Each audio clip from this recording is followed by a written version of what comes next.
From the virtual broadcast studio. You're now in a really fast race, but you might be structured for slow. That's what's going on with what I've come to call the acceleration gap. And that is the difference between the speed of change, which is now occurring post pandemic, and your ability to deal with that reality. The gap is big, it's growing bigger, and you've got to bridge the gap.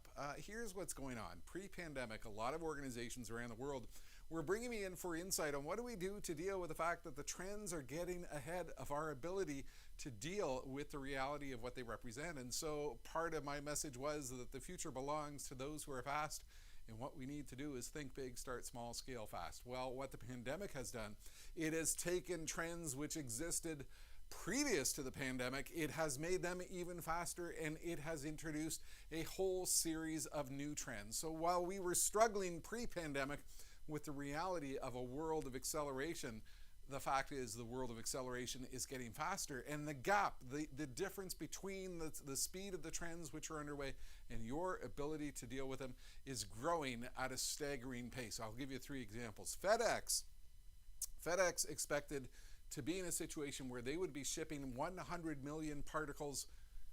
FedEx was in a situation in which they expected to be shipping 100 million packages per day by 2026. They now expect to hit that milestone this year. We're in a situation with medical care where medical knowledge used to double every 8 years pre-pandemic. It is now doubling every 78 days. We're in a situation in which globalization is broken down, supply chains are broken, and organizations have had to shift from a world of just-in-time inventory to just-in-case inventory, grabbing whatever they can to keep their operations humming.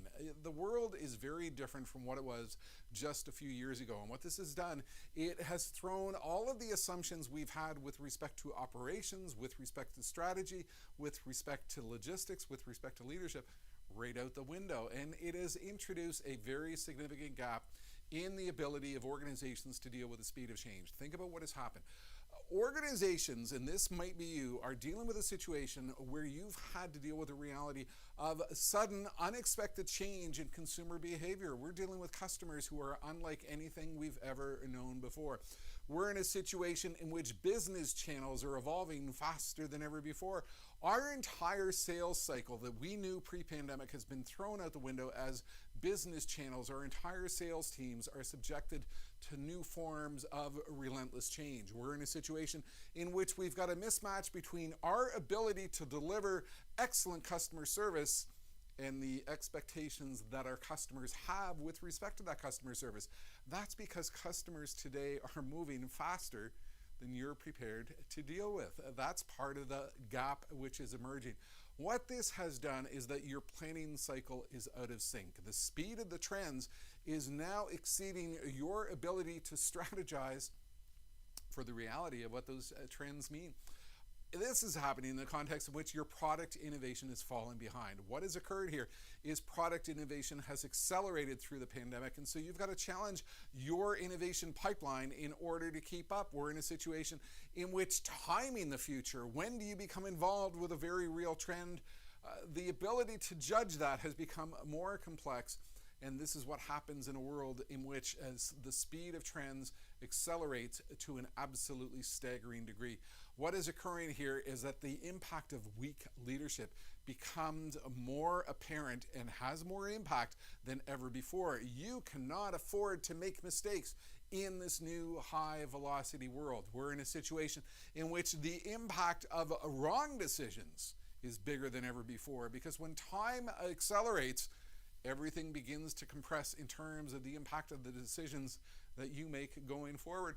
And all of this means that your ability to have a strategic plan for going forward in a world in which the future no longer just belongs to those who are fast, but the future belongs to those who are faster, that becomes our reality going forward.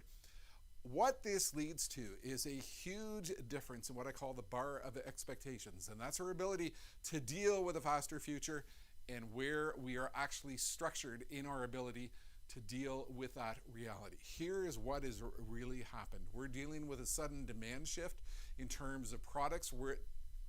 And I'm going to go back and redo that because that's what we do live, and I'm doing this to tape this. It's resulted in a huge increase in the bar of expectations, and it has laid bare the impact of sudden demand shifts in terms of the types of products that we are trying to bring to market. It has highlighted the extent of this workforce skills gap. We didn't have the right skills in place before the pandemic, and suddenly we're in a situation we can't get the right skills at the right time for the right purpose, given new complexities.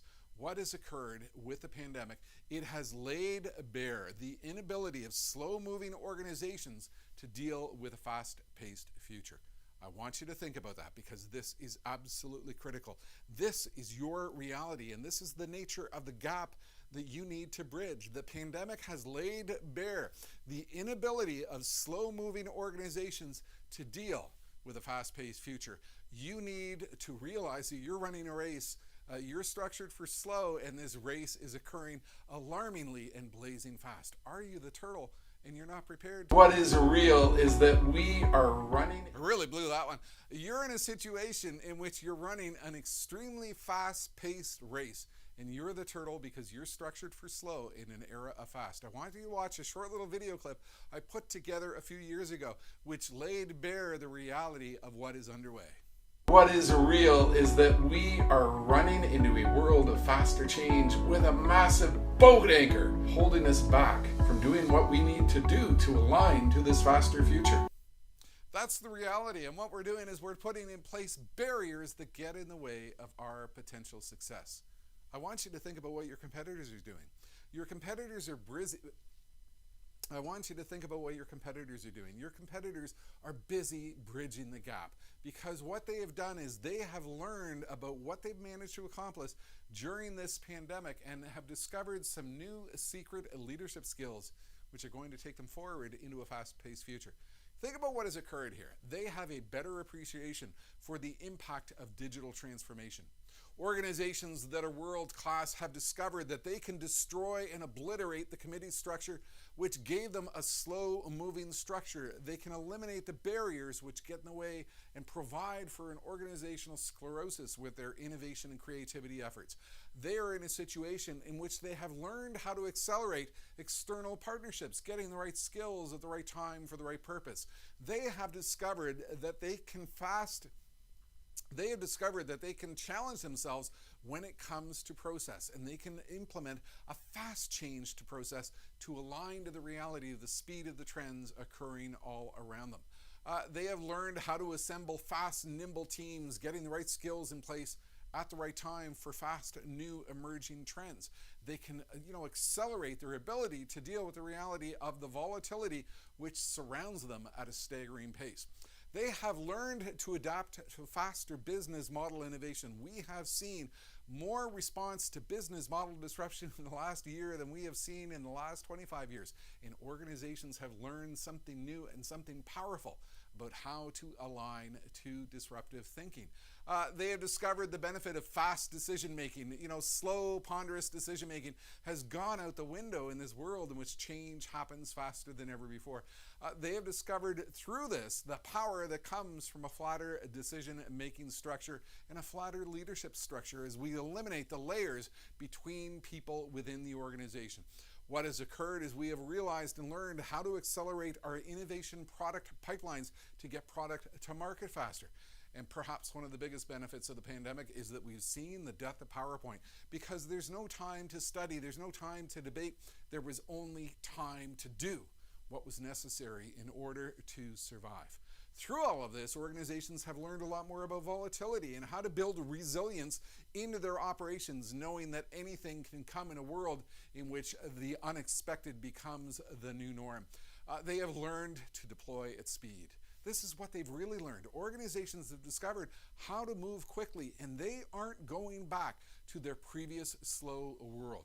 This is the reality of what has occurred with the acceleration gap, and this is why it's critical that you bridge the gap and you decrease the impact of the trends which are underway in which you are moving slowly in a world in which change is coming at you from a staggering perspective. I want to share with you this little video clip which is going to put in perspective the reality of what is underway in a world in which change is happening fast and you're structured for slow. Give it a watch. That's it for now. Futurist Jim Carroll from the virtual broadcast studio. Oh, and look at that. I got another one right here.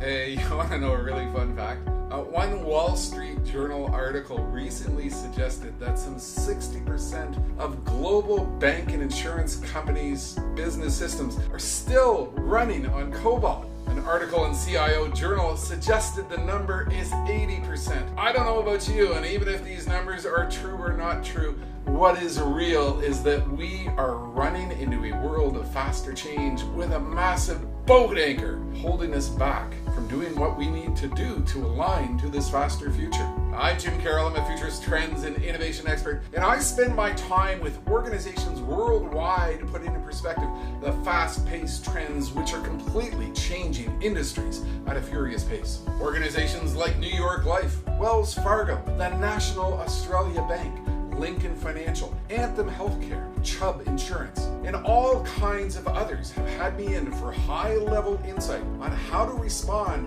to a world in which the future belongs to those who are fast. All of these organizations know that they need to align themselves to an era in which agility, flexibility, and their ability to respond to these fast-paced disruptive trends will be absolutely critical to their future. They know that they need an engine and an infrastructure of growth that will give them the insight and the capability to innovate in a world of incessant, relentless change. And so while we might have a lot of legacy systems in place, think about the trends sweeping the financial services industry: blockchain, artificial intelligence, analytics, the Internet of Things, accelerating consumer and customer expectations, the impact of mobile technologies. You are involved in a tsunami of absolutely relentless change.